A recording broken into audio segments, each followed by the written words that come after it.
1월 2일 그러니까 새해 다음 날 함께 나누는 하나님 말씀은 요한일서 2장 1절로 10절 말씀입니다.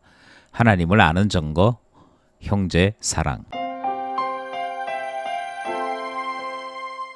새해 설날 다음 날이 되었습니다. 요한일서 말씀을 어제 함께 나누었고요. 오늘은 2장 말씀이 됩니다.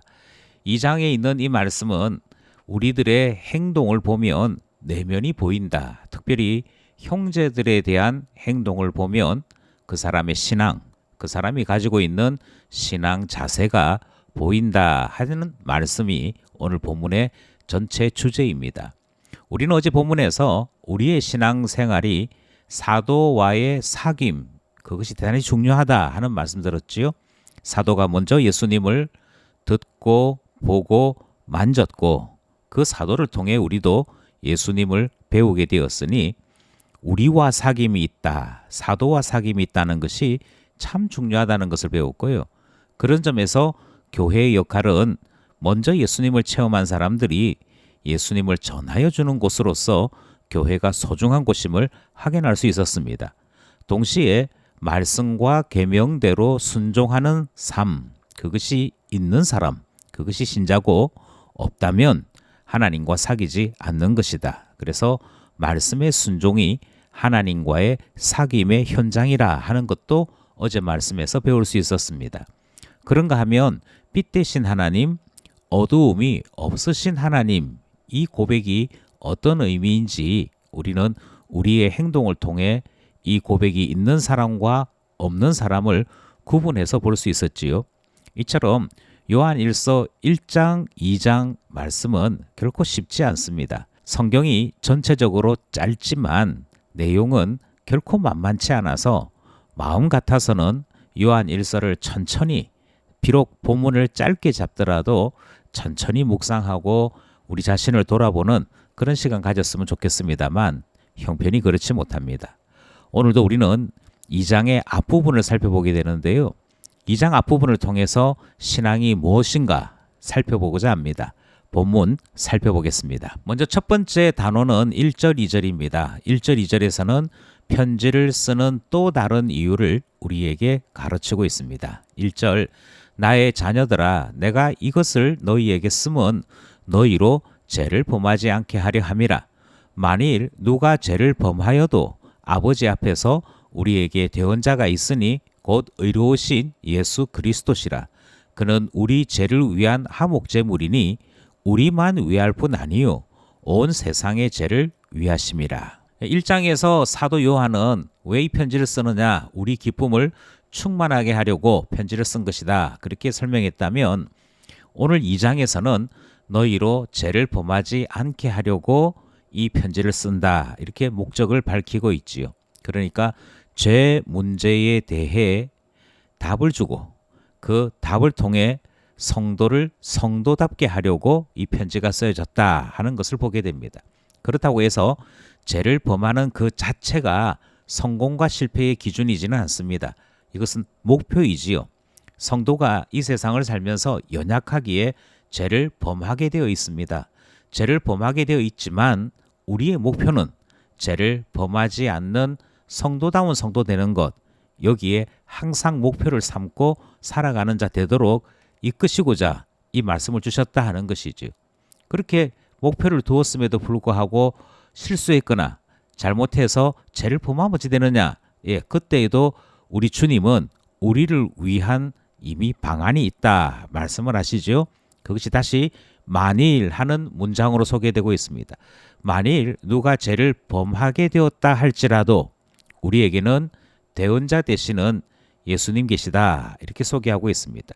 여기에 대언자라고 하는 말하고 보혜사라고 하는 말은 거의 같은 말입니다. 우리 홀로 신앙생활 하는 것이 아니라 우리의 변론자도 되어주시고 우리의 보호자도 되어주시는 분이 계시는데 바로 그분으로 말미암아, 예수님으로 말미암아 우리가 다시 죄에서 일어나 성도다운 성도로 살아갈 수 있게 된다 하는 것이고요. 이와 같은 놀라운 반전은 그냥 주어진 것이 아니고 2절 말씀에 보니 예수 그리스도께서 우리 죄를 위한 화목제물이 되시기 때문에 이 일이 일어나게 된 것이다, 이렇게 소개하고 있습니다. 이제는 더 나아가 예수 그리스도의 대속의 은혜는 우리만 감당하는 크기가 아니라 온 세상의 죄 전부를 감당하시는 놀라운 이름, 놀라운 은혜가 있음을 우리에게 전하고 있는 것이지요. 어떻게 하면 죄 범하지 않을 수 있을까? 어떻게 하면 성도다운 성도로 살아갈 수 있을까? 그것에 대해 다시 한 번 더 경계하고 주의를 주고자 쓰여진 편지가 요한 1서다 하는 사실을 우리 첫 번째 문단에서 확인하게 되는 것이지요. 두 번째 문단은 3절에서부터 6절입니다. 3절에서부터 6절은 계명 문제를 다룹니다.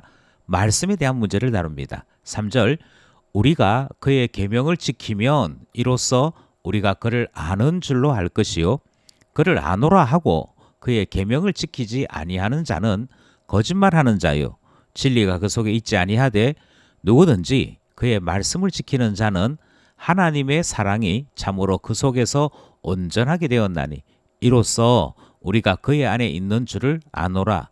그의 안에 산다고 하는 자는 그가 행하시는 대로 자기도 행할지니라. 3절로부터 6절 말씀에는 두 개의 만일이라고 하는 문장이 등장을 합니다. 그런데 만일 하는 이 단어는 빠지고 내용상 그 본문이 등장을 하는 것이죠. 먼저는 3절에 보니까 만일 우리가 그의 계명을 지킨다고 하면서 이렇게 등장하지요. 5절도 마찬가지죠. 누구든지 그의 말씀을 지키는 자는 이렇게 되어 있는데 만일 누가 말씀을 지킨다고 한다면 이렇게 되어 있습니다. 계명 지킨다, 말씀 지킨다. 이것의 반대가 무엇일까요? 그것은 하나님의 말씀에 굴복되지 아니하고 자기 마음대로 사는 삶이 여기에 반대되는 삶일 것입니다. 나는 이제 신자가 되었으므로 이전에 행하던 악행을 그치고 예수님 말씀대로 살겠습니다. 이제 다르게 말씀드리면 신자 되었다는 것이지요. 따라서 계명 지키고 말씀 지킨다. 이 말은 신자라고 주장하는 사람이 있다면 이렇게 이해하셔도 틀림이 없습니다. 그런데 우리가 그의 계명을 지키면 우리가 그를 아는 줄로 알 것이요 이렇게 말씀하고 있습니다. 계명 따라서 살아가는 성도의 삶이 그만큼 분명한 사실을 우리에게 전하는 것이죠. 나는 신자입니다. 나는 예수님 아는 사람입니다. 이렇게 표시하는 일이 된다는 것입니다. 하지만 계명 지킨다 말만 하고 그를 안다고 그렇게 주장만 하고 정작 계명 지키지 않는 삶이라면 이것은 엉터리입니다. 거짓말하는 자요 진리가 그 속에 있지 아니하다. 다르게 얘기하면 하나님 자녀 아니고 사탄의 자녀다. 왜냐하면 사탄이 거짓말하는 자거든요.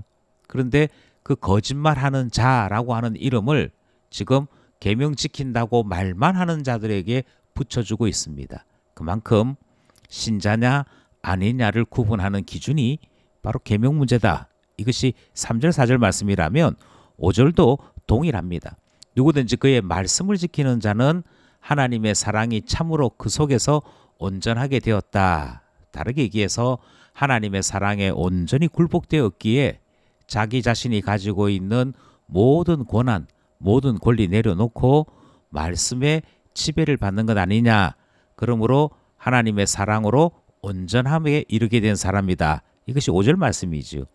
이것은 말씀 지키는 자만이 하나님 안에 있는 사람, 예수님 안에 있는 사람임을 나타내는 표시인 것을 말씀하고 있습니다. 하지만 그의 안에 산다고 하는 자는 반드시 그것에 합당한 삶의 변화가 나타나야 합니다. 그래서 6절은 이렇게 얘기하죠. 그의 안에 산다고 하는 자는 그가 행하시는 대로 자기도 행하여야 한다. 이렇게 말씀하고 있습니다. 삶이 우리 안에 있는 신앙을 표시합니다. 나타내게 되어 있습니다. 삶이 따르지 않는다. 우리가 연약하니까 어떻게 말씀대로 다 살 수 있겠습니까? 이것은 처음부터 말씀 지킬 뜻이 없다는 것이지 신자다운 표현은 아닌 것이지요. 그러므로 이미 첫 번째 단락에서 배운 바대로 우리의 목표를 고쳐야 합니다. 재범하지 말아야지. 신자 되었는데 우리의 목표는 계명 지키고 말씀 지켜서 우리가 그의 사람인 것, 그의 안에 행하는 것, 이거 나타내어야지 이것 해야 한다는 것입니다. 그게 진짜 신앙인이다. 둘째 문단 말씀이었습니다. 셋째 문단은 7절 8절입니다. 그러면 앞서 이야기했던 계명 지켜라 하시는데 그 계명이 뭐냐 하는 것에 대한 말씀이지요. 7절 사랑하는 자들아 내가 새 계명을 너희에게 쓰는 것이 아니라 너희가 처음부터 가진 옛 계명이니 이 옛 계명은 너희가 들은 바 말씀이거니와 다시 내가 너희에게 새 계명을 쓰노니 그에게와 너희에게도 참된 것이라. 이는 어두움이 지나가고 참빛이 벌써 비침이니라. 7절 8절에서 계속 주목하는 것은 이 계명, 새 계명이라고 하는 것이 무엇인가에 대해 집중합니다. 사도 요한은 이 새 계명이 이제 막 주어져 있는 낯선 계명이 아니라고 이야기하십니다. 이것은 낯선 계명이 아니고 사실은 처음부터 주어진 계명, 옛날부터 우리가 들었던 계명이지요. 그런데 이 옛날부터 이미 알고 있는 말씀이지만 새 계명이라 그렇게 이름을 붙인 이유는 이 속에 새 생명이 나타나기 때문인 것이고 이전에는 이 말씀에 귀를 기울이지 않았기 때문에 이것이 우리에게 새롭게 나타났으므로 새 계명이라 이름 붙였을 뿐입니다. 사도 요한이 하나님의 계명을 어떻게 설명했는지는 이 편지를 받아든 수신인들도 알고 있고 주변 모든 사람들이 알고 있습니다. 하나님이 원하신 계명은 딱 한 가지인데요. 사랑하라는 것이었습니다. 이것은 뒤에 3장, 4장에서 계속 설명이 되고 나타나니까 그때 다시 설명하겠습니다만 우리가 받은 계명을 지키는 것, 이것은 새로운 것이 아니고 예전부터 있었던 것이고 이것이 바로 말씀에 기록된 것이다. 이 사실을 기억하고자 하는 것이지요. 벌써 참빛이 비친다 하는 말씀 속에서 계명을 사랑하고 계명대로 살려고 하는 자들이 이미 교회 안에 나타나고 있음을 설명하는 것이고요. 어두움이 물러가고 변화된 새로운 삶을 사는 신앙의 승리, 하나님 나라의 영광이 나타나고 있다. 이 말씀이 7절, 8절 말씀입니다. 이제 마지막 문단 9절로부터 11절 말씀입니다. 9절 빛 가운데 있다 하면서 그 형제를 미워하는 자는 지금까지 어둠에 있는 자요. 그의 형제를 사랑하는 자는 빛 가운데 거하여 자기 속에 꺼리낌이 없으나 그의 형제를 미워하는 자는 어두움에 있고 또 어두움에 행하며 갈 곳을 알지 못하나니 이는 그 어두움이 그의 눈을 멀게 하였습니다. 마지막 문단은 형제를 미워하는 자에게 어떤 일이 일어나는가? 반대로 끝까지 고집을 피우는 자에게 어떤 일이 일어나는지에 대한 말씀이지요. 9절 말씀에 자기 자신은 여전히 신앙인이라고 말은 합니다. 그런데 신앙인이라고 빛 가운데 있다고 하면서도 나타나는 행동은 여전히 형제를 미워해요. 그러면 교회는 그 사람이 아직도 어둠에 있는 사람이라 이걸 교회의 용어로 지금의 용어로 말씀드리자면 불신자다. 아직 신앙 모른다. 이렇게 판단해야 한다 하는 말씀이 9절 말씀입니다. 그만큼 그의 행동이 그의 신앙을 다 드러낸다. 이 말씀인 것이지요. 그의 형제를 사랑하는 자는 빛 가운데 있습니다. 그리고 자기 속에 꺼리낌이 없습니다. 이 말씀도 참 중요한 말씀이지요. 이단들이 종종 거짓말로 포교를 합니다. 거짓말을 하면서도 뭐라고 얘기하느냐 하면 우리는 우리의 신을 전하는 일이기 때문에 우리의 신만 전할 수 있다면 거짓말도 괜찮다. 이렇게 얘기하지요. 이것이 이단들 심지어는 타 종교에서도 나타나서 사람을 죽이는 행동을 아무렇지도 않게 거짓된 행동을 아무렇지도 않게 행하는 것을 보게 됩니다. 거짓말하는 것은요. 오늘 본문 말씀에 있는 것처럼 빛 가운데 있는 사람들의 행동이 아닙니다. 빛 가운데 있다면 자기 속에 거리낌이 없으므로 결코 감추거나 거짓말하지 않습니다. 거짓말을 한다면 감추고 있다면 그 사정이 무엇이라고 설명하든지 간에 형제를 사랑하는 것이 아니며 하나님의 계명대로 살아가는 것이 아니다.